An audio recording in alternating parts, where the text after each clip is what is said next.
Welcome back, fans, to another edition of the Cheap Heat Productions Wrestling Podcast.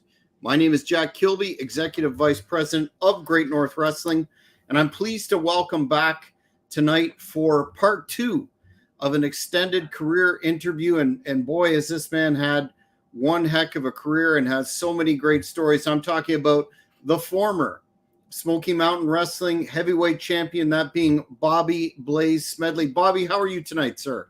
Hey, I'm doing great. It's good to be back for part two, man. I've been really looking forward to it, John.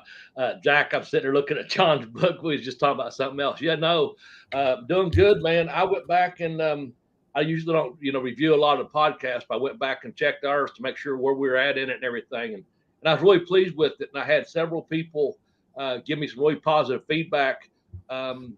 Believe it or not, was on Twitter, X, or what have you, and it was some friends of mine, personal friends I hadn't heard from for a while. I knew they were wrestling fans, but they actually listened to it as well. So I was really pleased about that. So, well, thank you very much, man. It's good to be back. Have some fun. Appreciate your time, and definitely had a similar response from the fans of Cheap Heat. We left just about at the point where we're into your Smoky Mountain career, and I wanted to ask you about working with the late, great, no gimmicks needed, Chris Candido. Yeah. Man, I think I told you Chris had come over from, of course, he's up in New Jersey, but he had been working over in Memphis, and he had come over and met me one day in Knoxville a couple of weeks before he was going to actually start. And, man, Chris was just, to me, a classy guy, in the ring. He's very professional. We just really clicked. We hit it off. The height, I was a lot lighter then, but I was taller. So the weight was really about the same, but he looked more muscular, but I was more athletic, so it was a good fit. And, Cornette to this day, someone brings it up on his podcast, and it's good to, someone mentioned about how athletic that match, those matches.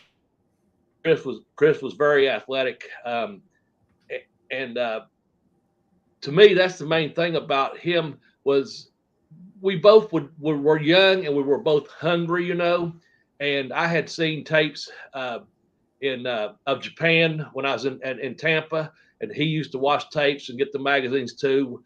And so it's one of those things where we both kind of just different parts of the country, but it just really gelled.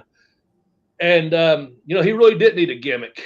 And we did, in 93, we did the 4 nights of the Thanksgiving Thunder Tour. And we had a turkey match where the winner won, of course, but the loser got tarred and feathered. And that was great. I mean, to have those kind of matches with them and to really get over like we did with those matches. And with the no gimmicks needed, I'm going to plug something real quick. My friend John Cosper wrote this book. It's called No Gimmicks Needed, right there. And that's Eat, Sleep, Wrestle. John Cosper is a great guy. I've actually had the pleasure of meeting him and become good friends with him. He's got a couple other books.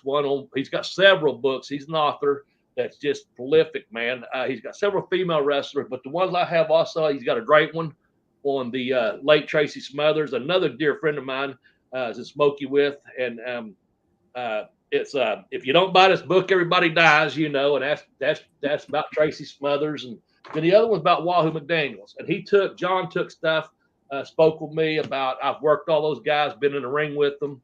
And so I was really honored to be included in those books just for my stories, from the Pin Me, Pay Me book. But back to Chris, we do that tar and feathered match, and it was just so much fun.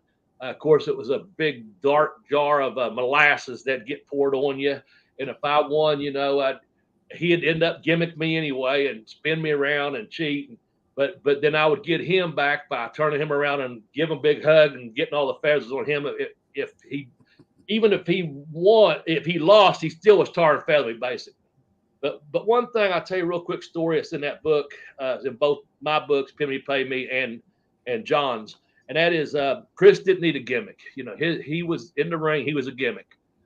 He could work, and he could go. He really could. And he approached me. We had Hazard, Kentucky, Johnson City, Tennessee, Knoxville, Tennessee, and Barbersville, Kentucky, if I'm correct. The 4-day run for Thanksgiving. And he come to me in the hallway at Hazard the first night of the match, and he said, "Hey, I've got this idea. I want to power bomb you off the top rope." And I looked at him. We was in the hallway, and I looked at him. I said, "Are you fucking crazy?" I literally said, I said, I won't repeat it for shock value. I just looked at him like, really, are you? And he goes, no, listen to me, listen. And I knew how strong he was. He's very strong. And so, with the height differential, he had power bombed me before I picked him. Strength wise, he is very strong, but kind of again, not exactly the same, but close to.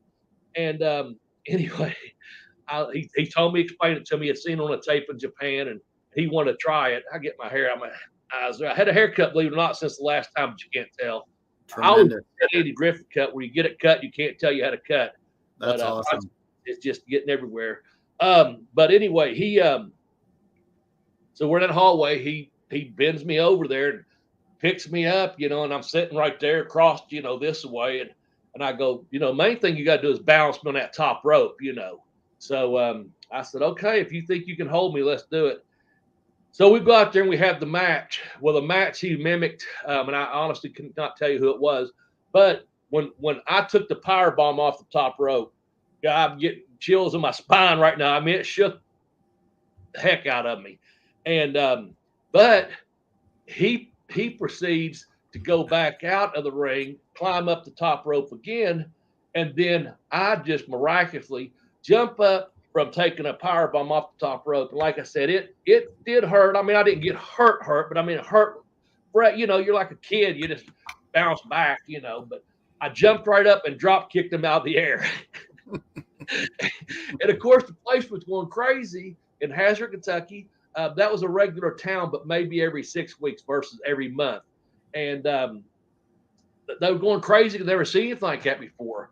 And anyway, when I jumped up and kicked them, they just kind of went, like, okay, how did you do that? So we went on and had the match. And honestly, I can't tell you who won or lost that first night, but one of us went over, whatever. We get in the back, and Kevin Sullivan approaches in that same hallway. And Chris is checking on this and that. And Kevin says, guys, can I talk to you for a minute? And he goes, Kevin's, that's fucking fantastic. He loves it. He goes, that's fucking fantastic. He puts it over. He goes, but I'm going to tell you, he said, when you jump back up and drop kicked him, he said, man, it just took away and you heard it. And like, yeah, he goes, this is what I'd like you to do, guys. And he came on his own time. He had his own angle going and all that. And like I said last week, Kevin Sullivan has one of the greatest minds in the wrestling business to me, and a lot of other people too.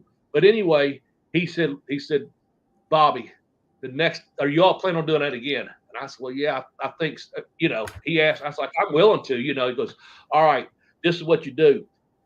When you take that bump, you're dead. Don't move. That's the end of it. Just lay there. And he said, Chris, you go up and realize he's not moving. Come back down, or don't go up at all. Your choice. But go to pick Bobby up and give it time. Milk it. And he goes, and Bobby, just dead weight. Do not move. It was, Chris, you look around. Even when you do, he goes, grab him by the back of the trunks and just kind of pull him up and see. He goes, and then look around like, oh no, I've really hurt this guy. And he goes, he goes, because once you, and this was like his final thing, he goes, once you you took the power bomb off the top rope, he goes, what are you fucking going to do next? Get a machete and cut his head off? And then, so he's telling us that, and we're listening really, and he goes, so anyway, what I do is if you do it, you just lay there and that's that. And he goes, now, excuse me, I got to go have a Oriental Spike match with Brian Lee. So he's about 10 steps away.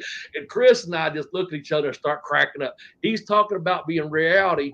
What am I going to do? Cut Chris's head off or get my head cut off machete or whatever? Then he goes, excuse me, I'm going to go get an Asian Spike match, Oriental Spike match with Brian Lee. So that was funny.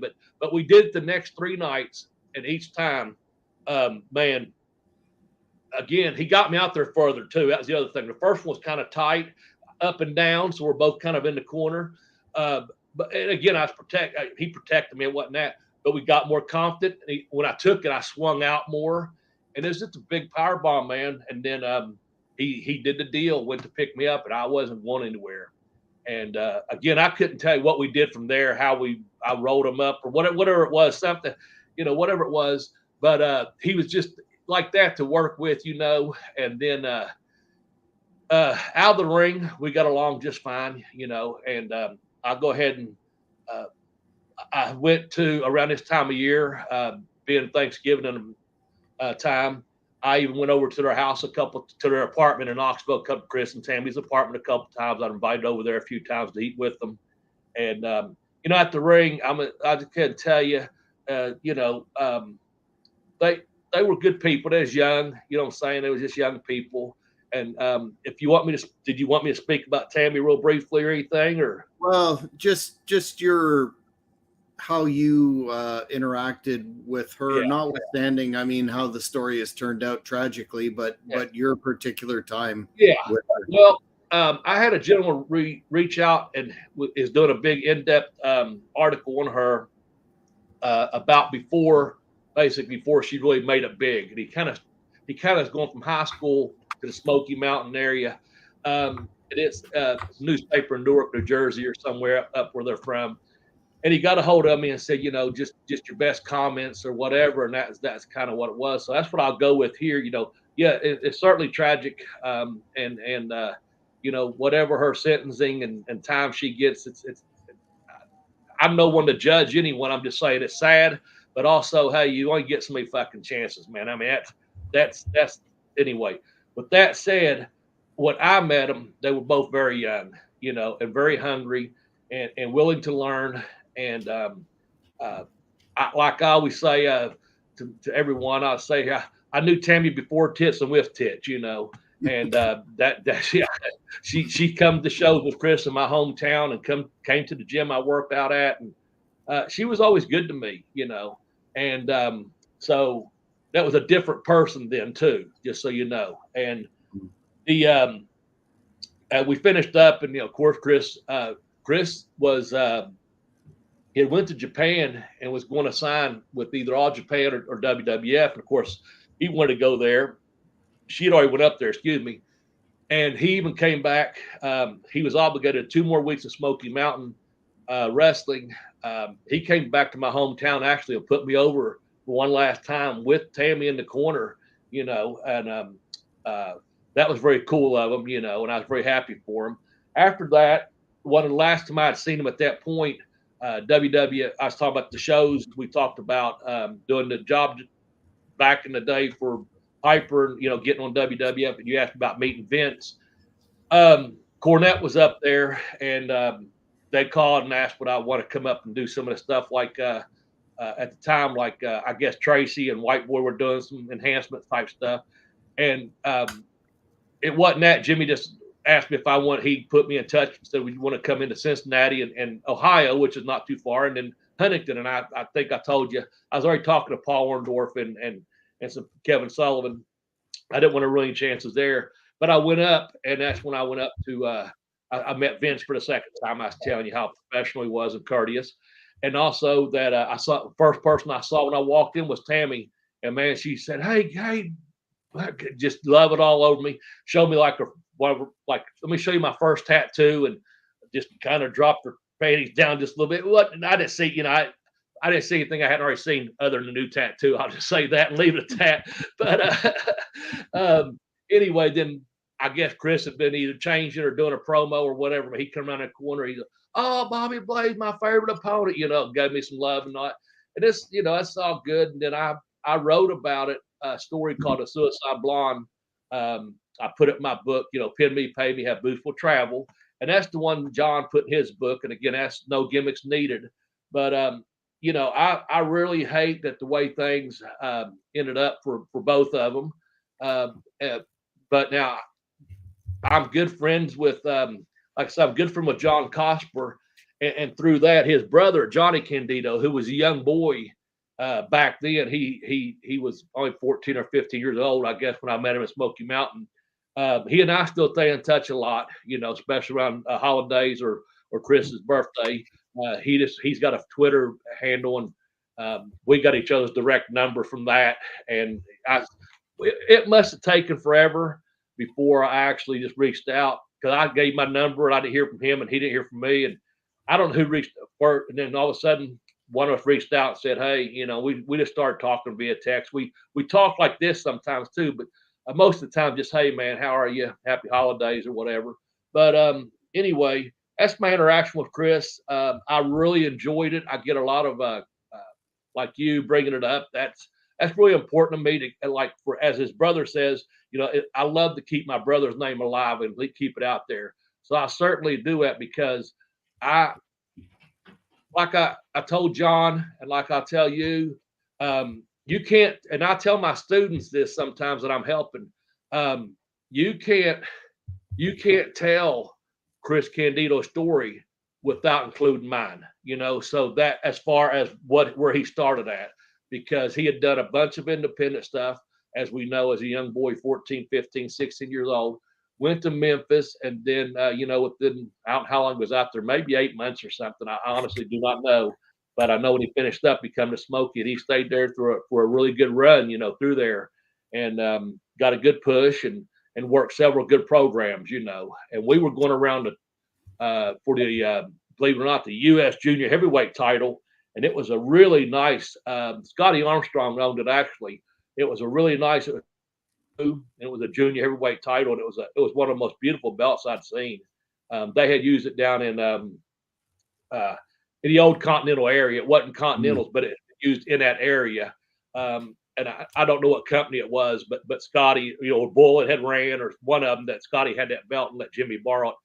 And then Chris and I battled back and forth. And of course, he had like the WWA title, which was like the World Wrestling Alliance or something.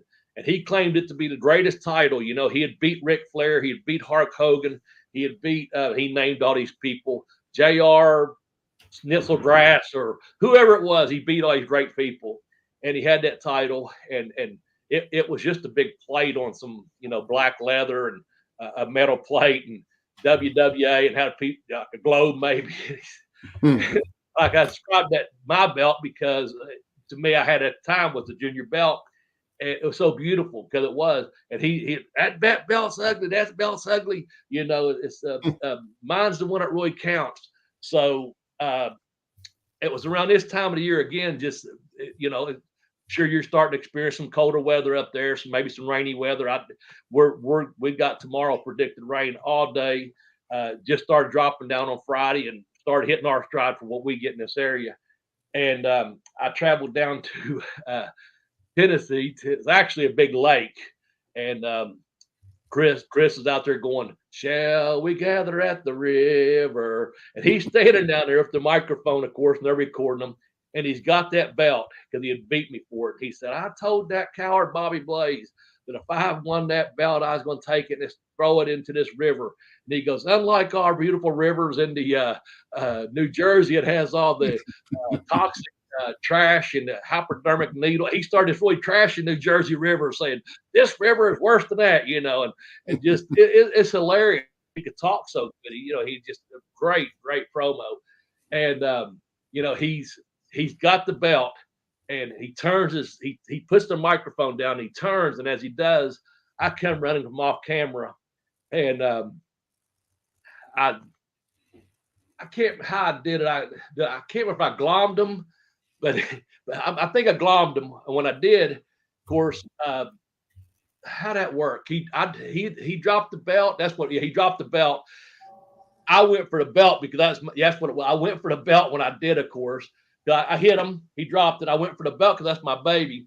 He gloms me. He grabs me by the back of the back of my pant, and runs me out into that river and lets me go. And it was cold as a whore's heart, man. It had been raining that day. It was a Sunday. We had a Friday, Saturday show. I was off that Sunday. I remember staying over another day to shoot that. And it was the middle of the day, 2 or 3 in the afternoon, but it was cold, man. And of course, he didn't get it. He went right to the edge and threw me in. And I had pulled my MCL at the time, and I had a big knee brace on. So I had street clothes on, but I had that on. I had it all strapped up tight, and had jeans on, a T-shirt, and then a real light windbreaker. And because I knew it was going to be cold. I didn't want to wear a hoodie. I'm a hoodie guy, but I knew that because point of me saying about that, my knee, I had that brace on the jeans. I hit that water, and I mean, everything got so wet, I couldn't hardly turn to get out of it. Oh, And boy. so I was drenched, everything was heavy.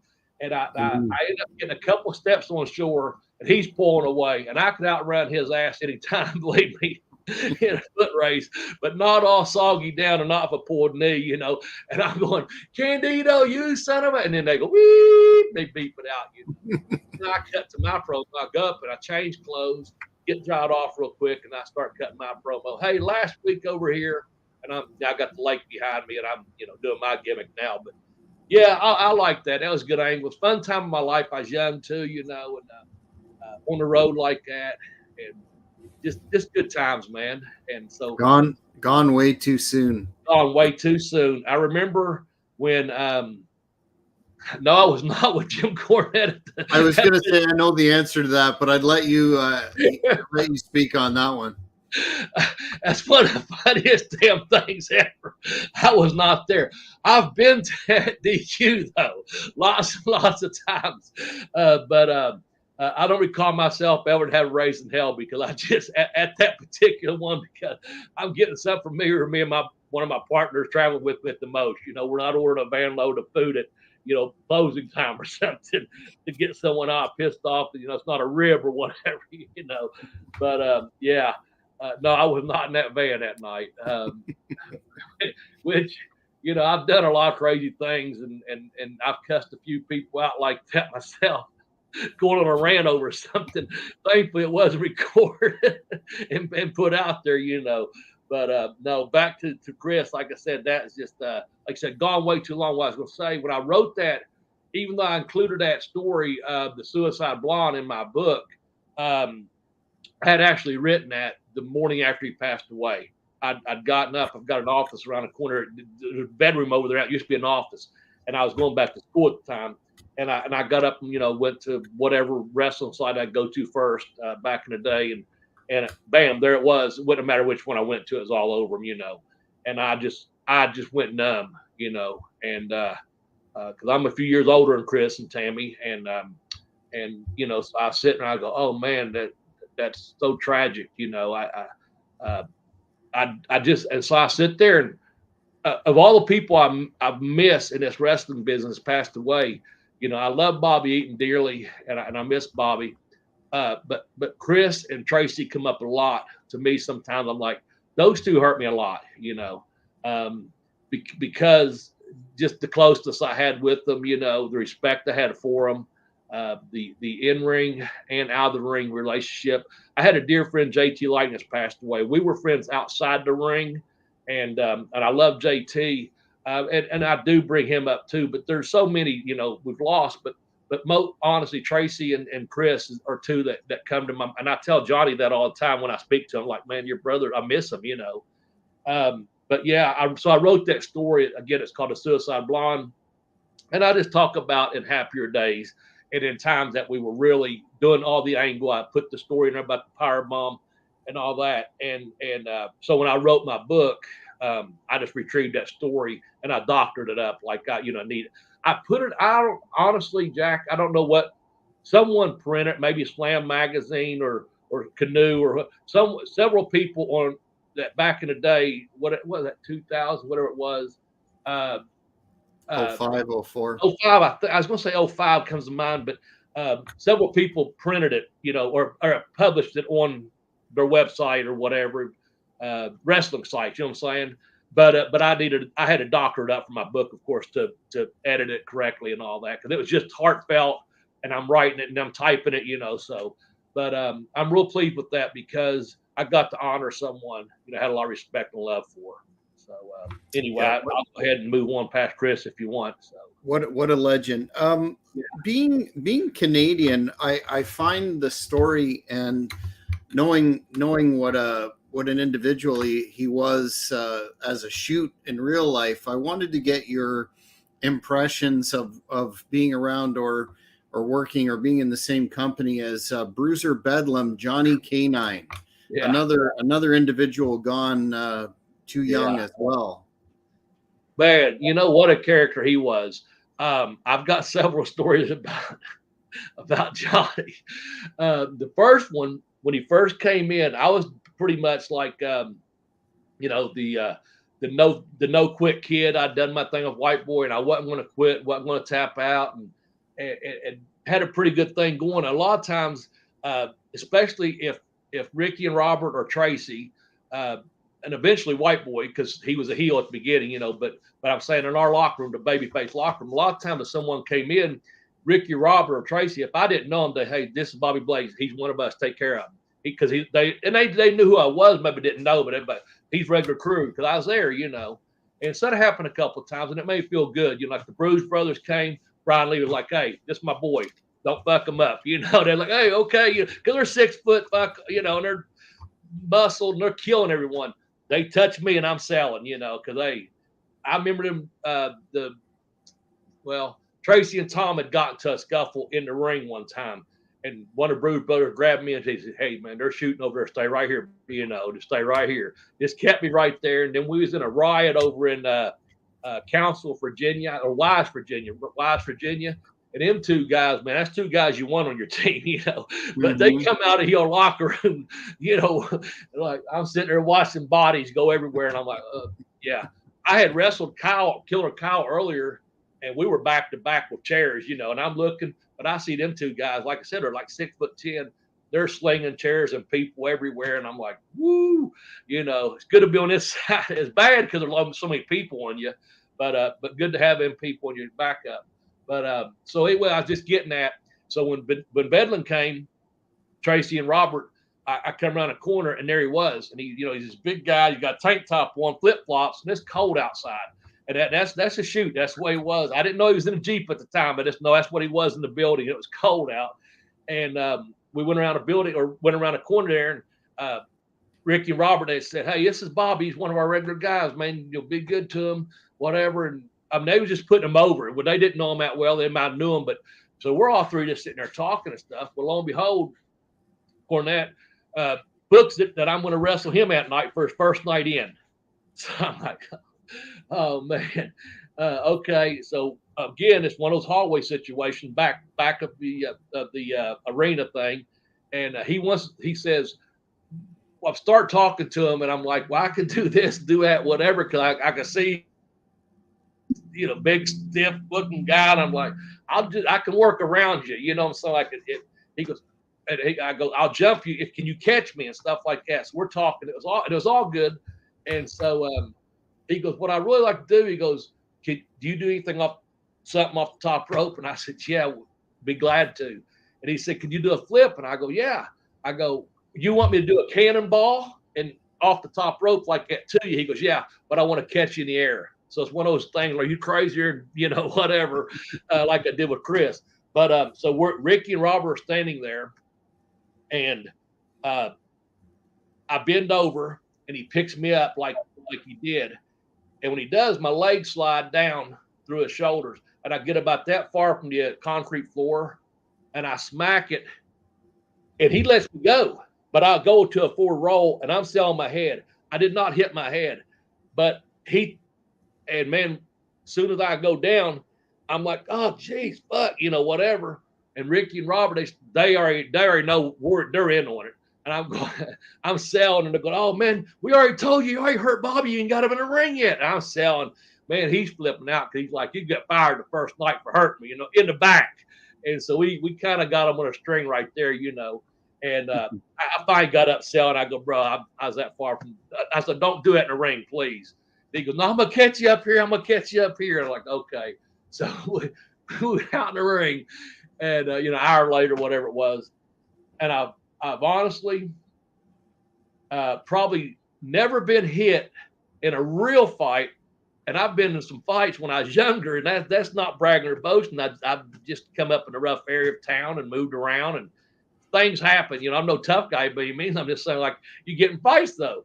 And we're in the ring. He shoots me off, and, man, he gloms me in the jaw. And as he gloms me, I hear duck. That's what I do. I don't sell a bump because I don't go like a regular bump, right? Because he's throwing a clothesline up here, and he's already hit me. I couldn't prepare for it, but most of his arm hits me right here. And I mean, I didn't take a butt. I crumbled. I went straight to the mat. He hit me so damn hard. It was like a knockout. You know what I'm saying? It wasn't a work where I could sell. And if I'd heard him duck, I could have ducked under and hit the rope and done whatever. But I heard it about like, he's already through my head. His fist is over there somewhere. He goes, duck. So I'm out, and he comes and gets me. As soon as he does, it's the same thing as in the back. Oh fuck, I'm sorry. And he's grabbed me to the corner, and I just remember being over the corner and Cornette saying something like, God damn, Johnny, something like that. And I'm not saying anything other than he's saying, I told you to duck. And I'm like, I couldn't even answer him. So anyway, he goes, you know to finish. And when he did, he sent me over the top rope. And when I got outside the apron, I like, oh, okay, I know what to do now. So I got up on the apron. I did the flip. He caught me, laid me down like a baby, which kind of took away from the effect of why I even go up there and do it. And then he puts the claw on me, on my stomach, and I submit. And I got me here 2 fucking years, Johnny. No one's ever hit me that hard, and no one's beat me by making me tap out. And I said, you get a stomach clock. And Cornette's going outside, and he's yelling, because and then I think in the back he realized, like, oh, I shouldn't have beat you that way, Bobby, but it was all good. And that night I was actually supposed to stay all night at the Flop House with Johnny and Jericho and whoever else was there. I don't think Casey was there at that point. That incident already happened probably. So I get there, and I don't know who gets there first, but we're basically just sleeping on the floor in the front room, But we get there, and he's like, "Man, I'm so sorry I hit you." And he goes, "I did say duck," and I said, "Yeah, you did." And I was a little bit late on that, but that kind of started our little relationship there, as far as And so in the ring, I had no problem with. He actually got me booked up in Detroit for like Gary Warnacek, I think, back in the day. He got me a hell of a payoff to come up there and work him, And he was light as can be with me after that. Let me say that. And he was not trying to hurt me. He just called duck way too late for me to hear it, And he never that wasn't intentional, It was not. I'll say that right now. Not that I fear anything of him, something karma or something. Just saying, it wasn't his intention. But we go to the gym the next day. There's a little gym there in Morristown, Tennessee, and we're over there. He's that big, strong bencher. He had the Canadian record. I'll get to that in a second. But we go to the gym, and we're just going to do chest that day, And he's telling me what blah blah blah. And he goes, he gets like 315, and he goes, hey, just I usually go to 315, and depending on what my day was, I could get it 4 to 6 reps, but that was my top workout weight. So I wasn't, I would go to 225, 275, 315 finish, and that's it. He's moving up, So he gets there, and he's like, I don't know how many reps he got. And he says, hey, just step away for a second. He gets 405 on there. And I just walk over to like the pec deck thing, or something. I'm standing over there. And he yells at this young kid that's 21, 22-year-old, probably in college or working his way through college. He's working the desk folding towels, And he goes, hey, kid, come here for a second. Can you give me a spot? And then it's just this young guy. He's not a big weightlifter guy, but in shape, just a young kid in shape. He's got 405, 4 big plates on each side, of the bar, it looks like. And he goes, give me a spot. So I don't know what the hell's going on. I'm just standing over there, And there's only a few people at the gym. I think Anthony that stayed there. Anthony, long black hair. I can't remember. He went to ECW for a while. Him and Brian, some of the people that stayed at the Flop House. They're in the gyms. There's some regular guys from Smoky Mountain in there. And he goes, he takes it out of the rack, and this is your boy Johnny K9 for you, okay? And I have no idea what's going to happen. He takes it out of the rack, and he brings it down. He goes, oh, get it off. And that kid reaches down to like help spot him. And man, K9 jumped. He goes, boom, boom, boom, pumps out about 3 or 4 reps with it. Rax, go, get the fuck away from me, kid. Don't you ever touch the bar. And just starts rimming this kid out, man. And this kid, he's scared shitless because, you know, he had that patch of hair. He had the true to the crew tattoo. And of course, he had a shirt on. But either this flip flops and shorts on. Go get me a fucking protein shake, you know. And I'm doubled over at the pack deck going, I've worked at gyms before going, I'm like thinking, I'm glad no one's ever done this to me. I said, that asshole, you know. But of course I had a big laugh about it. And we got back over and he was like, I remember him saying, you know, hey, once you go heavy on that, everything else you go light on, you know. We just finished up the workout. And with that said, like I said, he got me booked before I worked with him. He actually came to my hometown. We were doing a Smoky Mountain show in Ashland, Kentucky. And he had been down there for several weeks. He'd come and stay 2, sometimes 3 weeks at the most, and he'd go back to Canada. And I had no idea of any activities he's in whatsoever. You know, none of my business. I knew him strictly as, you know, hey, this is Johnny, you know. And so I said to him, I said, you know, we're coming to my hometown. It's about 4 hours from here. And I worked at a gym part-time sometimes at the YMCA gym, you know, when I'm saying gym that away. And I said, what would it take you to come up here and do a bench press exhibition on a Saturday, like at 2:00 before the show? You're going to be in town anyway. And I said, because I was going to pay him, you know, like a regular booking fee or what have you, through Jimmy if I needed to. And he said, man, he goes, you know, I really like, he goes, I like to have a home cooked meal. And at the time I was married and my ex, she was a really good cook. You know, I'll give her credit for that. And he said, what's her best? And he knew her. He knew who she was. You know, he had seen her around and stuff. It wasn't like that or anything. But he's like, he goes, what's she cooked best? I said, no, I said, her spaghetti's homemade spaghetti. That's out of the world. And anyway, he goes, will you have her fix me a big home cooked meal, would you? And I was like, yeah, I'll talk it over with her, see what's happening. So I worked it all out. So he came to the area like at 2:00 in the afternoon, like I said, maybe 4 hours before the show. And he went to the YMCA, and I had a friend out there had tickets to that nice event. And I didn't go over there. I had other stuff to do. I was helping promoting the show, but my buddy was over. He sold about 15 tickets, but John went over there, and they didn't have the big competition bench. This is the YMCA. And he went up to like 600. You know, he just talked to people. He spent about 45 minutes, I guess, just talking. And, you know, when he got to 405, the people over there got impressed. You know, we had a couple 500-pound benchers, but they would go in this area, I should say, and they were at another powerhouse type gym. You know what I'm saying? They had a big bench competition.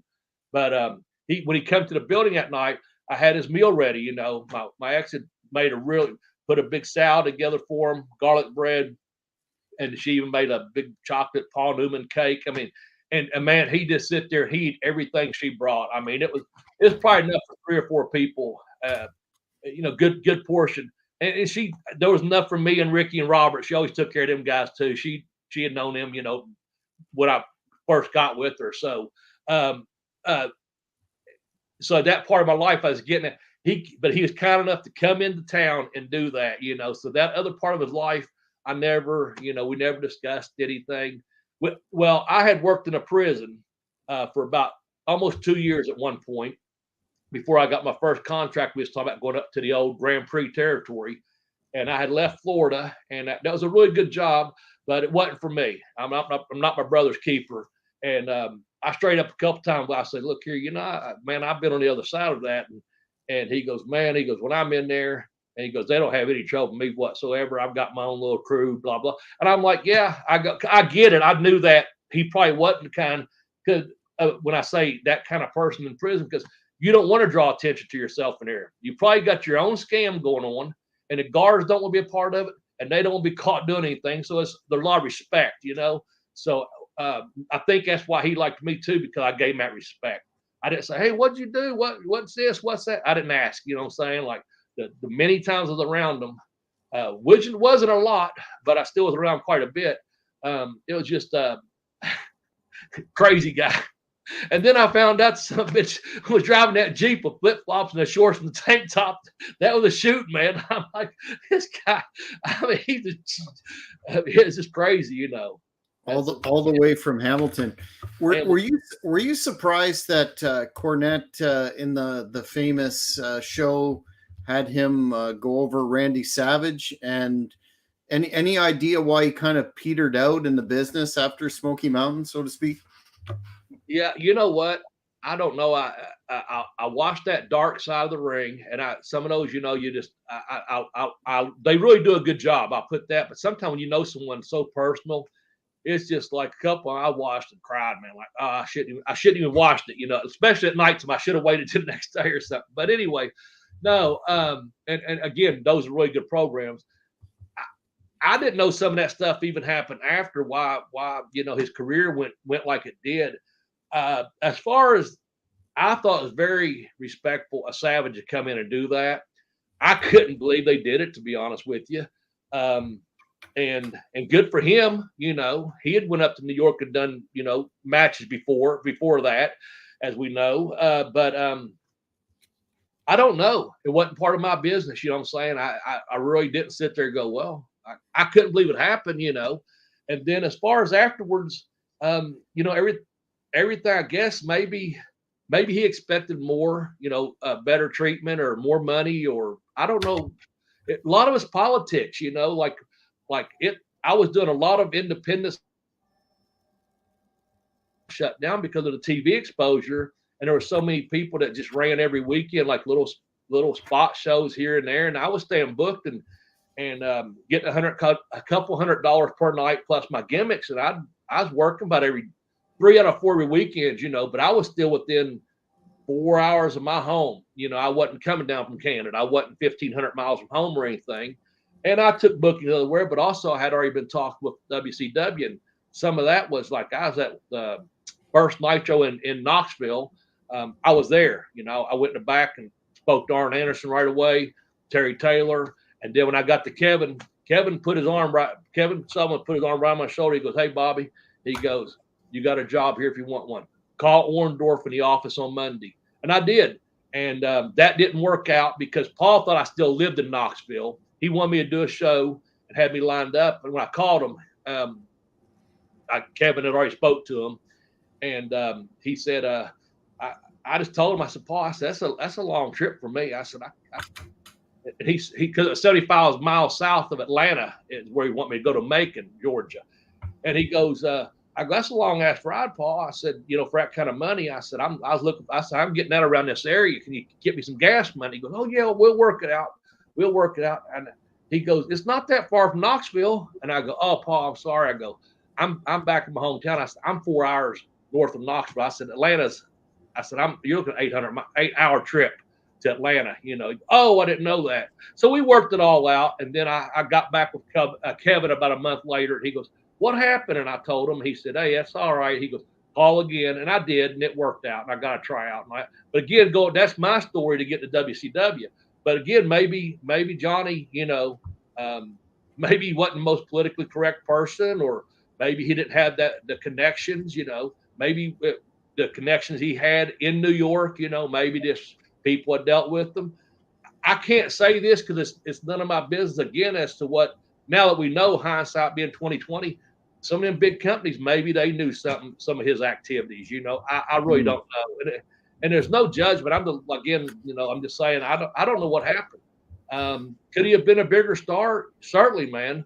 I went back real quickly. I think his bench press, you can correct me wrong, was like 635 or 660 pounds or something on that. So when I said he put that 405, I was messing around with that guy. It was nowhere near his max. And when he come to the building at night to eat, after doing the exhibition out to the Y, he told me then when it got to like 600, he said, "That's no competition benches over." He goes, "They was really messing around with me at 500 pounds. He said, I had spotters on each side. He goes, I said, "I know they're not power benches, but like I said, he only did about 600 there, close to his, max, but he did it as an exhibition, not a competition, but yeah, I don't know, man. What do you have an opinion on that, or know something that you can, why he didn't go any further? It's kind of an enigma story, considering the push he got at Smoky Mountain, and then just yeah. I think what I thought. his outside interests, so to speak, got in the way. I wanted to, no discussion about Smoky Mountain and your tenure there would be complete without, and I know you've got a lot of stories about this individual, but another one who passed on, New Jack, and your experiences with him during that incredible time frame when people were looking to riot. Yeah. Well, you know, New Jack just, like I said, New Jack was New Jack. You know, when they came in, I don't know, man. I had word with him a couple of times out, just like over security, arguing with security people. You know, don't touch me, don't put, you know, white people, this and that. But you know, my biggest interaction was with when he left Mustafa. Actually, I did some individual match with Mustafa, and he could actually work. He was trained by Gene Anderson. And when New Jack left, didn't no-show one weekend, I opened a show each night with Mustafa, and we had a hell of a good little opening match. He on face, you know. But again, with New Jack, well, I was going to tell you, we were in Knoxville, and I found this out later on one of his promos, and I don't know which one it was, or interviews like this or what have you. He said, he come up to me in the back, and he said, "Hey, Bobby, can I borrow $30?" Well, I'd done gimmicks back then. You know, so I didn't hardly ever cut into my check by the time I got paid on Monday, I was going off my pictures and gimmicks, you know. And thankfully, and Ricky and Robert Tracy smarted me up to that when I got to Smoky Mountain. I was like, hey, get pictures made, get T-shirts, do this, and you'll do all right, you know. And thankfully I did. But I thought, okay, I'm going home tonight, which I live about 4 hours from Knoxville. He's staying over. Maybe he just needs some money. Again, I didn't get involved in his personal life or nothing like that. But I dealt with people that had approached you this way and that way. And I was like, you know, the worst thing I'm out is $30. And I'm going to let him borrow $30 because we're in Ashland, in my hometown, the next day. And it's already booked me. And I wrestled them twice here. And I'm putting up 3. I wrestled them twice here in my hometown. The first time was me and Ricky and Robert against New Jack, Mustafa, and you know, D'Lo, thank you. D'Lo, sweetheart of a guy. I got to see him about a year ago, I guess. But anyway, they come to my hometown and we were wrestling the 6-man. That's why I was putting up 3. And then they came back again. It was me and Dr. Tom and Jimmy Del Rey against the same 3. You know, we just altered the finish. That was it. But the main event right here in my hometown, good crowd, all that. And it was through Smoky Mountain. But anyway, my story back to New Jack was, I said to myself, I said, you know what? It's only $30. I'm out my gimmicks. It's off my gimmick money. I'm not cutting my check. And I'm going home tonight, and I got a piece of tomorrow because I had my hometown, and Cornette and I, and Sandy Scott actually and I, we sat down. We made when I ran to town, I ran it one time. It did really good, and Sandy approached me and said, "Hey, would you like to promote this on a regular basis and cut us in? Because blah, blah, blah. If you don't, you got one town and we got a bunch more." And I'm like, yeah, I'd be crazy not to. So I went to the people I trusted, like Ricky and Robert, said, this is what should I do? And they go, oh, you know, get your nightly pay and ask for a percent of the house, and then get your gimmick money, of course, and you'll be all right. And you're not losing anything. And I said, no, that's right there in my hometown, you know. And at the time, like I said, they said, whatever you do, get your wife to do the concessions. You'll kill it in concessions, which was great advice. So when I approached Sandy, I said, you know, I'd get my nightly pay plus 10% of the house after taxes. So that was a good thing that, you know, I was like out there hustling. So I knew I was going to be paid the next night, one way or the other. And plus I'd have my weekly check coming at the end, you know. So back to New Jack, the next day he gets to my hometown and he gives me the office like that. You know, I'm like, hey, you know, how you doing? He goes, let's walk over here a little bit. And so him and I just walked out, you know, honestly, just to the side. And he said, here's your $30, man. Thanks. I'm just seeing what you're about. And I go, well, I'm about not anything, man. I said, you know, pretty much just, I figured you needed it. And, you know, if you need it again, let me know. And he goes, no, we're good. He goes, I just kind of see what kind of character you got. Just kind of messing with me, I guess. Now, but again, I had dealt with people like that before in a prison situation or on the streets or whatever. And so I never had a problem with him other than I ran another show and security. He was talking to these people and that was black this, and I won't even use how racial it did get. And there was a guy that used to ride with me that done some refereeing, and on other events he had done security. Just a guy that had been a wrestling fan his whole life and refereed on independent circuit, but he had done security here in Ashland and in several little towns. He just helped do it because he was an auxiliary policeman, you know. And man, I remember these people were getting hot, and Jack was getting hot, and Mustafa and D'Lo was out to the side a little bit. They had his back, but I'm just saying the confrontation was like right there. And my buddy touched him, man. He swung around like, "Don't you ever!" He gave him a white boy lashing. You like, "Don't you ever! I don't care if you're security or not. You don't put your white hands on, you know." And I was sitting there, and he looked at me, and he goes, "Bobby, I don't care if it's your friend or not." I was like, "Hey, bro, let's just get out of this situation." It was. I'll tell you where it was at. It was Spencer, West Virginia. I ran it twice. Once for Smoky Mountain, and only had about 100 people there. And we were very surprised it didn't do better than that. But I do remember it was a small armory, and I had been there before and drew several hundred people. But we had a sponsor in like the volleyball team or softball team or something, you know. That one there we went in cold and no sponsors, just Smoky Mountain show. But anyway, man, they did not like Jack that night. I'll tell you that, you know. But my interaction again, I didn't. Outside of Mustafa in the back, Knoxville, they'd sell beer in the concessions. I'd go over and talk to him, have a beer or something, you know. D'Lo and I always got along really good. When Smoky Mountain shut, I wrestled with him quite a bit for Les Thatcher down in Heartland Wrestling. But New Jack and our interaction with basically, like I said, worked with them probably 4 times. 2 of them being in a 6-man right here in my hometown. The other time just being 6-man for somewhere dark match or whatever, not dark match, but TV or something like that, you know. But yeah, I never had a problem with them. When I saw them in ECW and the way things went that way, I just thought, man, I'm glad that's not me. You know what I'm saying? Like that's not my style.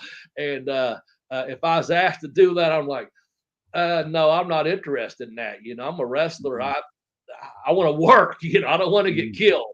Don't want to be a stunt person. Yeah, but you know, outside the ring again, hell, I didn't pay attention what kind of car he drove, his Corvette, or if he drove up and parked it somewhere in another piece of trash car. You know, all that stuff, man. When I got to the building, I worried about what I was doing, you know, and who I was working with.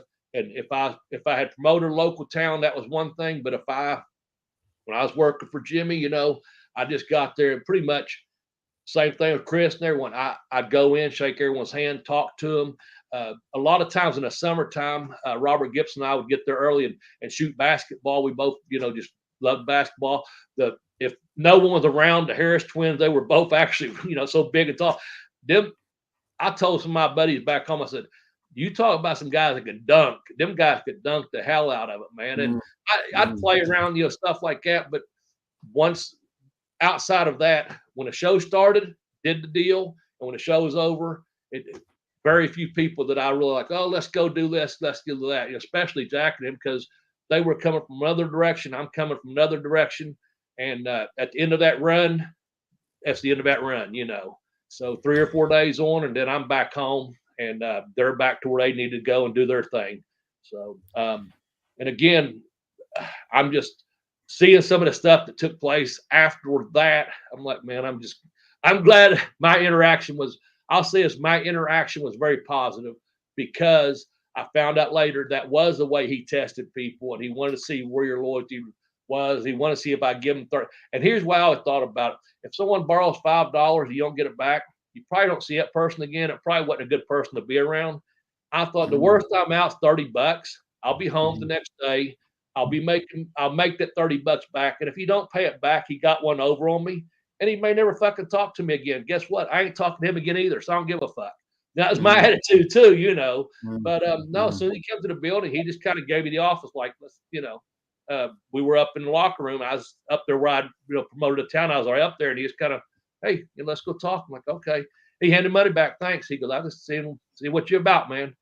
And and the match was easy as could be. Both times they made me look great. Jimmy and Tom did their deal. I did mine. And I think they put me over in D-Lo or something like that. And then the other time, Ricky and Robert, man, how hard's that? I'm standing over there and they're over there yelling, instead of rock and roll, they're yelling Bobby, and then get the hot tag. Ricky comes in, boom, boom, boom, cut off, boom, hot tag, boom, rocket launcher, whatever it is, and 1, 2, 3, and I'm over like Rover, But again, maybe they put me on Mustafa that time or whatever it was. I didn't go. I don't. New Jack may have put me over. I don't think he did. I think it was. I know D-Lo did, and I know Mustafa did. So I'd like to sit here and tell you who New Jack did, but I think I'd be lying if I did. I don't think he ever put me over. Now in the working, I'd do a spot. He always spots I'd get over because he's putting the face over. But on the heat, they beat the hell. I mean, I didn't even feel them. Honestly, they took care of me. Thankfully, I didn't get gigged or hard ways or do this. It was all in the ring. Boom, boom, boom, and they sold. They cut me off, beat me up, and I got out of there just like I am. Thankfully. Before we leave your Smoky Mountain tenure, and I think we're going to have to do a part 3 to talk about WCW, etc. This is great stuff. I hope you like it, man. No, absolutely. This is gold. Wanted to ask you about your defeat of Jerry Lawler for the title, how that came about, and then the story behind dropping it to Buddy Landell. Okay, so Cornette had approached me, and I think we're like I was finishing up like Beckley, West Virginia. I'd been there for on and off for a couple years, and had a good relationship with them. And Sandy Scott and Mark Curtis, I had a good relationship pretty much everyone. And Jimmy came up to me and he gave me the booking sheet. And he goes, something along the lines, I think at the end of this month, maybe take a little bit of time off. You've been here. What his saying is, how can I miss you if you don't go away, kind of thing, And I had been there. He had laid, I think I told, if I didn't, I meant to tell you, he had laid me off one time before, and was going to give me a couple months off. And I was talking to USWA, and also I was talking to Dutch about going to Puerto Rico, but I had just recently been married. So I told Dutch I wasn't really sold on Puerto Rico. And I spoke to some people here, Ricky, Robert, and Dick Murdoch, and I like, these guys would tell me one thing, and I just young, but back to the thing. So I stayed off about 2 or 3 days, and Horner quit. Jimmy called me and said, hey, put the kendo mask on. And so I was right back on the road again, So I had always worked there, and I anytime he let us always pick up independent work as long as it didn't, that to me, and that was our priority, was Smoky Mountain Wrestling. So I did a lot of shows for Bobby Fulton up in Ohio for him, for his company. So I was always working, thankfully, at that point. And what I wanted to do, I lived my dream, And so he said, I think you're going to finish up in Beckley at the end of this month or whatever, middle of the month, whatever it was. And, I said, okay, he goes, just try to stay busy and this and that. So I was, again, taking some independence, kind of like I was talking about when jumping ahead with WCW. I was staying busy when Smoky Mountain shut down. Well, when I got off TV, I knew several promoters that ran local shows that, drew 100 to 300 people, but they always paid me and I could sell gimmicks. So I was like, okay. So I was actually promoting a show that was going to take place either in my hometown or Huntington, West Virginia, because I went up to Huntington, West Virginia on a Friday to meet with the radio people and have lunch. And I knew these couple of DJs very good and their business associates. And so I was like, I was supposed to go to Knoxville. So I had all my stuff together in my bag. I'd been off for, I don't know, 6-8 weeks. And this is before cell phones, of course. And I went up to West Virginia, had lunch with these two gentlemen. And I was coming back through my hometown, and I lived a few miles off the interstate. and something told me to stop by the house for something. This Friday afternoon, so now it's like 3:00, about the time I know I needed to leave to head toward Knoxville. So I'd been up there, had lunch, and worked out the deal. We was promoting. There was a place called a Wild Dog Saloon I used to promote. I mean, there was just little shows, for. And it was a saloon that was a big bar, those kind of things. I'd probably been up there for that. Now that I'm telling the story out loud, but anyway, I stopped by the house and I looked. Phone rings, caller ID, Jim Cornette. So I wasn't even going to be at the house at that time. It's like, what is that, Clark's? I wasn't even supposed to be here today, But I picked up the phone. I go, hey, what's, blah, blah, blah. And he goes, Bobby says, I got an idea for you. Would you be interested? And like to throw us out. I'm sitting on the edge of the bed, just, reached across there. And I'm like, I'm listening. You got my attention. And he goes, well, I'd like to propose this, that if I can talk to Jerry about it, he goes, maybe he'll drop the title, put you over in about 6 or 8 weeks in Knoxville. What do you think? And I'm like, I put my head on receiver, laid back and started kicking my feet. My head, I'm going, I'm sitting there. I'm going, you got my attention, Jimmy, now for sure, And he's just like, well, nothing concrete yet. He goes, I'm getting ready to get out of here. I'm heading to such and such. And it's one of our regular towns. I said, I'm heading to Knoxville too. I'm going to be not too far from you, a smaller show. And I said, but I'm just staying out of the way, whatever. And he was like, well, what are you working Monday? And I said, no, I'm just doing like 2 shots. It's like a Friday and a Saturday. And I said, I'll be home. He goes, well, I'm working Sunday afternoon, because he told me to get in a regular town. I do this 3 or 4 in a row, whatever. He goes, can I call you Monday about 9? Back to that story I told you earlier. Monday is 9 o'clock, And I was like, yeah, yes, sir, And so he said this. He said, whatever you do, he goes, do not tell anyone what I'm about to ask you. This is between you and I, and it doesn't go any further. He said, as of right now, there's only a couple other people that know, and I'm going to approach Lawler about it this weekend. I'm like, okay.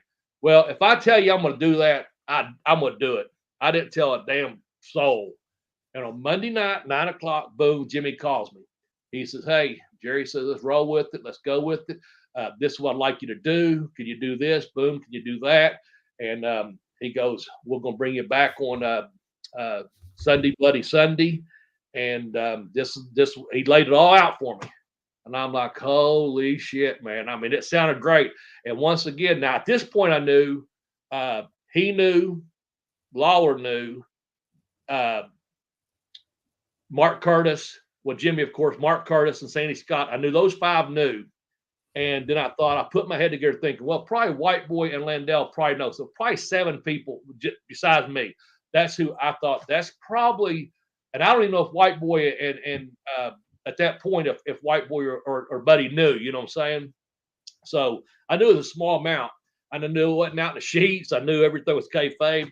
And I didn't tell my ex-wife, my wife at the time. I didn't tell my mom. I didn't tell my brother anything. And my brother, my closest confidants, And like I said, I lived with him in Florida. Well, now he actually lived in Miami, Florida, and I lived back in Kentucky. So he drove all the way from Miami to Knoxville to see me. And I did not tell him what was going to happen. I said, something big's going to happen in Knoxville. And if you can be here, I'd appreciate it. And he's a pretty smart guy, but he drove up so when I got to Knoxville, so it all worked out. I'm watching Smoky Mountain every week because I'm on the road. So whatever hotel I'm in usually had it, and I'm following a storyline and I'm doing this and doing that and staying in touch with Jimmy because he told me, I guess it was that show took place in February. I want to say he told me right after Christmas, between Christmas and New Year, right in that week, maybe. So maybe 6-7 weeks out, something like December, all January, all the way to the end of February, maybe 8 weeks out, something like that. So anyway, I get to Knoxville, and I'm excited. I hadn't been there for almost 3 months now to Knoxville. Now during that time, I will say this: Jimmy did put me on a couple shows that were like an hour from my house said, "Hey, Bobby, you want to do a show?" It was not TV though, you know what I'm saying? So that was another good thing too, because he did keep me in mind for that, even though I wasn't on the TV. And they're going to be that close. Hell, I'm, what my fee was just here, have it. So, and I did speak to Jimmy about that. I said, "Oh, also, if I'm getting a title, hey, it's business." And he said, "Yeah, I'm going to bump your pay a little bit and this and that. Your bookings will go up." And no, it was all very professional. I mean, Jimmy took such good care of me. And that's why I say, I'm a Cornette guy, because he took care, gave my first U.S. break, and he took care of me.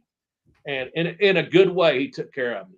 So, so I knew that was happening too. And at the time, I was getting ready to have a son. My oldest son was getting ready to be born that month, February of '95. Now we're way back when. So I get to Knoxville, and I'm in the first match against Brian Logan, and he's just going to go out there and put me over. And we've got about 7 or 8 minutes to go like that. And Jimmy had told me I'd got some different trunks, some different tights. I changed my boots back to what I was wearing. And he said, I went over, I talked to Lawler, and, hell, I grew up watching Lawler. It goes back to that thing there. And I was like, man, this is just, he goes, "Don't worry about a thing, kid. We're going to have, we're going to work this out, whatever. I'll talk to you in a little bit." And that was it. He didn't blow me off. And I mean, that's about it. So I went out there, and I talked to Buddy, and Buddy was just, White boy, I won't say was standish, but me and White, I always got along with Father God, but I don't remember talking to him a whole lot that particular time. Other than him, he put me over, but it wasn't a big talk. But I remember Buddy going, "Bobby, this is something big." He kept telling me several times, "This is something big." But I wasn't over to Hill locker room a lot. I was just like, let me get through this first match. Let me see what's going on, So I remember this. I went in the first match, and I got, came back, and I went out there, and I remember the announcer going, "We're supposed to get about 7 or 8 minutes." And he goes, "5 minutes gone and like 15 minutes left to wrestle," or something like that. When I heard the 5 minutes, I thought he meant 5 minutes left. And I knew, but I had been off with that company. I knew how they did it there. And I thought, fuck, 5 minutes left. I've done been working like 10 minutes. I just fucking Northern Lights. Brian, luckily, he was professional enough. He took it, and I had to ring maturity. And I don't know if Mark Curtis or who it was, to be honest with you, that match. But like I said, it was the opening match on the card. I just fucking Northern Lights and 1, 2, 3 and got out. But I remember Sandy Scott coming to and said, "Bobby, you went home after early." And I said, "I heard 5 minutes." He goes, and he told me, explained to me, he goes, "Man, calm down." I mean, it's one of the things that they could make it up on a show, but also it's like you learn a lesson, But I remember maybe I was nervous, or maybe I just forgotten to call, like, "Oh, well, I got another 3-5 minutes before I even have to go home." But I didn't, and I still look good doing it. And that's because Brian did it. And to this day, I thank him every time I see him. So they go out there and they do the angle. Well, before that, actually, I go in the back, and I go.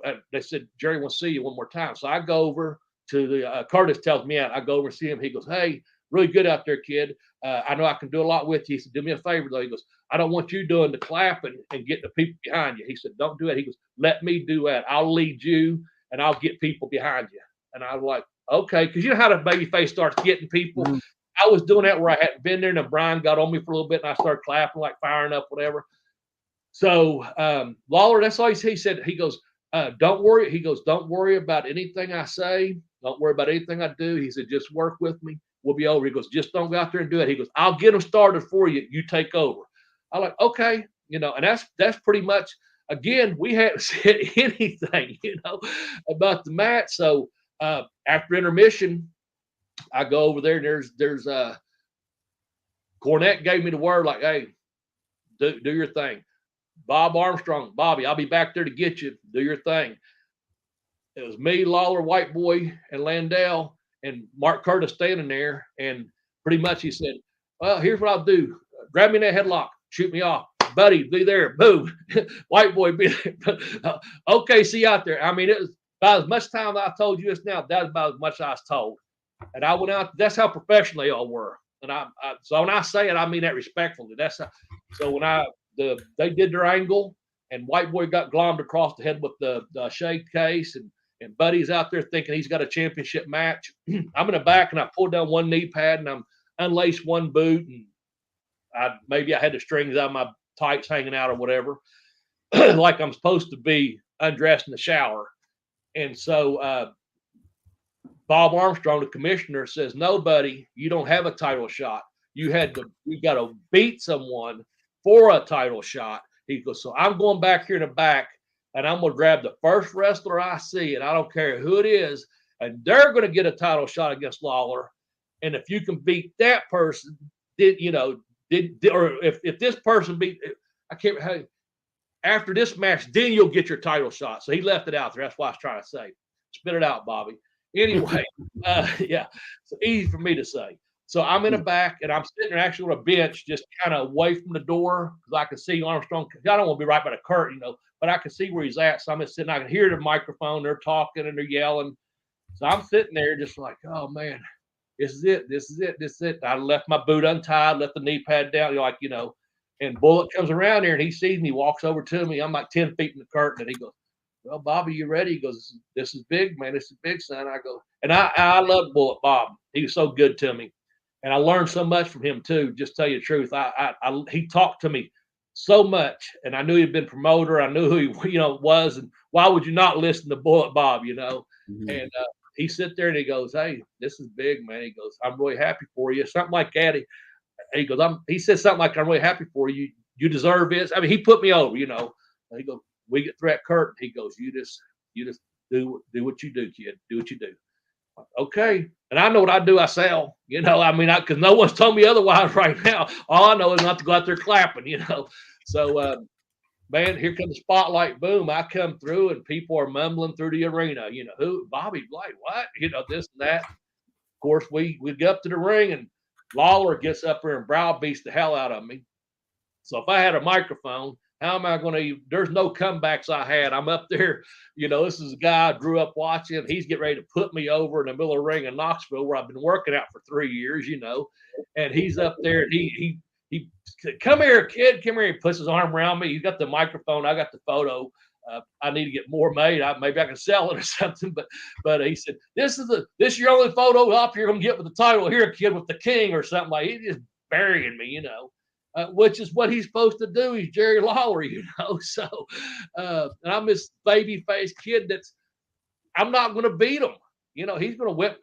As he said, "You curtain jerker. You don't belong in the ring with me, buddy. You be getting ready." Whatever he's saying.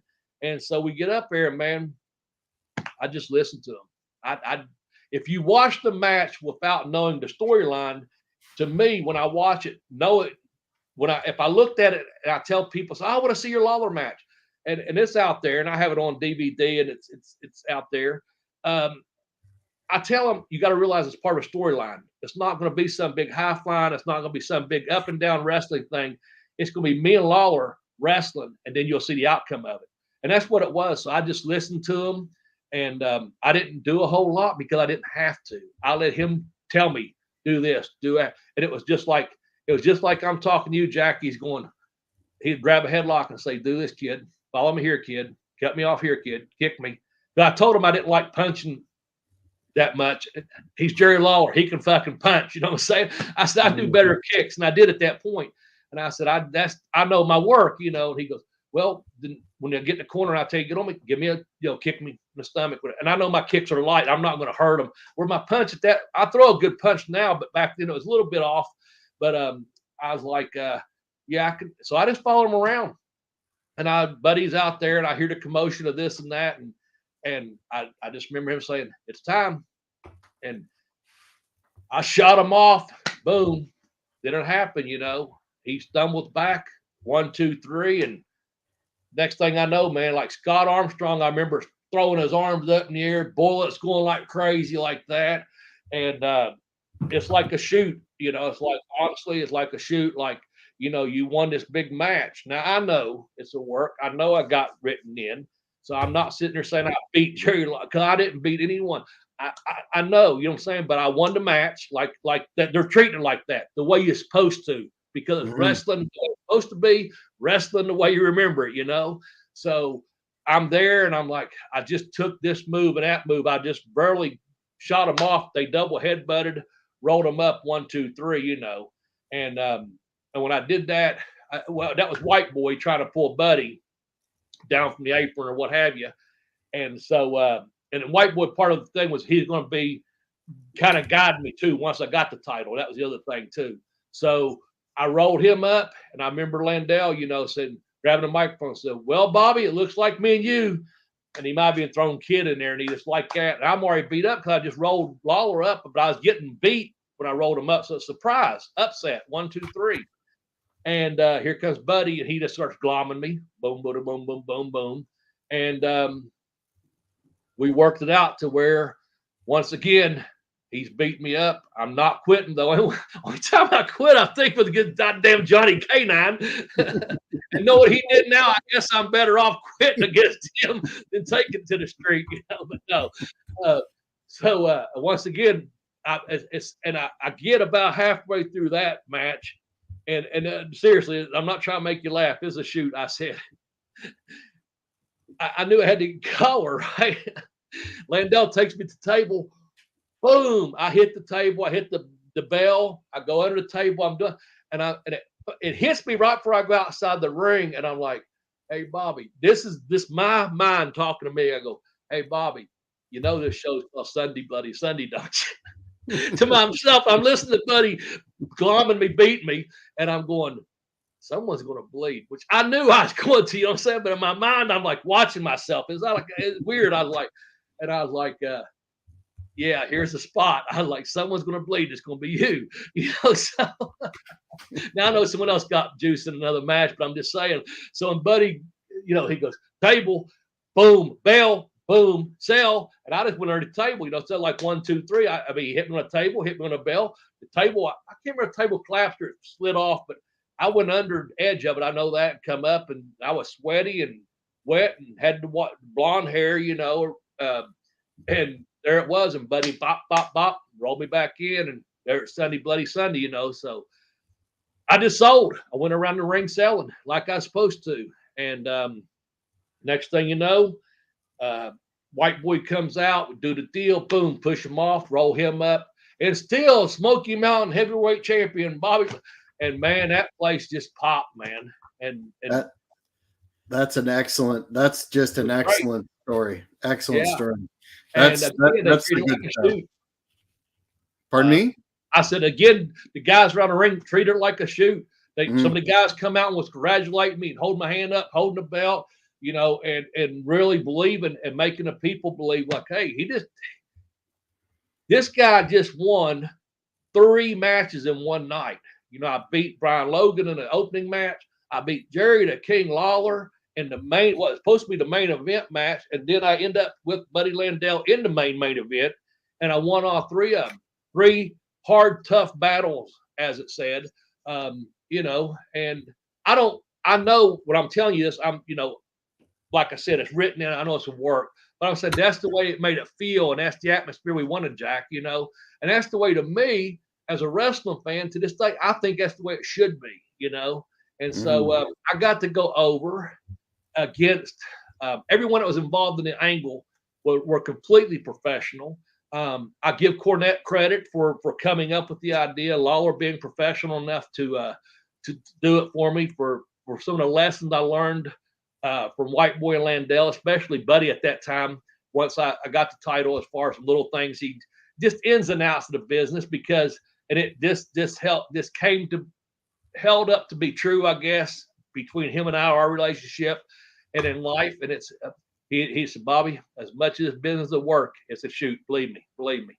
And he'd say there once in a while, and I like, and I know that it is. Sometimes it really is, because you're dealing with office politics and people want the title to come off soon. They want me to have it longer, and it's one of those things when you get there, it's like, you know what, I'm here. Let's just roll with it. Let's make money. Let me do my deal. And that's what I was there for. I was there to work.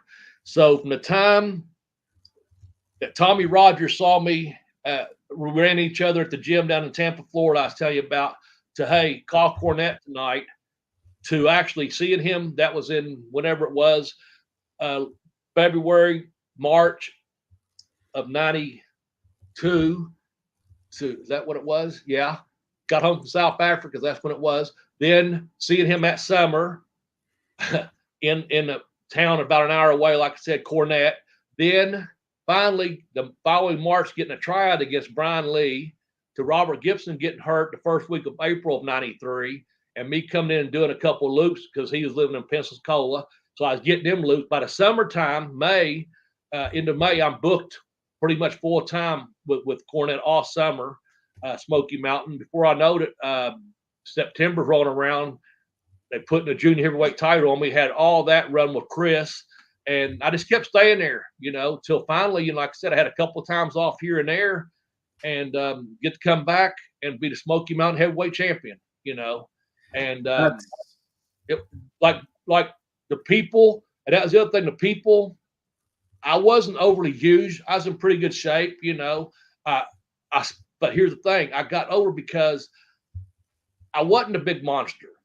I had a above average body to the average man on the street per se, but I looked, okay. And then I spoke like I didn't have to go out of my way to speak different. I spoke like the fans, so I'm one of them. And they saw me develop early on in the company and move up in opponents, move up, and from first match to third match to semi-main event to finally main event. So they followed that part of it. So it was just Jack. It's like. I put this for a blurb for my book. There's a picture of the Smoky Mountain heavyweight title belt in my book. And it said, imagine getting to live your dream. And it's a picture of belt. And I send that tweet out. It goes out sometimes on a time tweet. It says, imagine living your dream. And underneath it says, I did. It was incredible. And I know we're good on time here. I do appreciate you having me back on this podcast. I hope we do a third part, but because there's more to that story too. But yeah, it was just great to get to do that, to be a part of that part, because people still remember to this day me beating Jerry the King Lawler, and I've done business with Lawler through the years too. I was supposed to see him, of course. I was supposed to see him last. I saw him. I'm not supposed to. See how I word this. I saw him last October at a fan fest up in Chillicothe, Ohio, and was going to do some more business with him. We had worked out something, he and I and another local promoter. And then sadly, before it happened, about a week before he had a stroke, he had to withdraw. He was having some problems. And then, of course, he had a stroke, and I hope he's doing well. I saw him there on the Raw appearance and stuff. But, yeah, I got to do some business with Jerry the King Lawler. Like I said, 10-year-old boy, my brother called me in the house. Hey, come, what is this? What's going on? I'm like, oh, that's wrestling. And shooting around the next week and finding it. Hey, there it is. And we watched it. And there, like I said, that first time it was going off. So I didn't know anyone. By the second or third week of watching Memphis wrestling, I knew, Bill Dundee, Jerry the King Lawler for damn sure. Mm-hmm. Those are the guys I grew up watching. Like you asked me about the favorite territory, I got to watch those tapes every week, And here I was as a grown man at the Knoxville Civic Coliseum wrestling Jerry the King Lawler. The history of Knoxville wrestling is great, and I always dreamed of wrestling there. Believe it or not, some things is maturizing. I'd go to Tampa, I'd go through Knoxville doing 75 South, and I go, I'm coming back to Knoxville. I told you I'd met Buddy Landell way back when at a show, an independent show.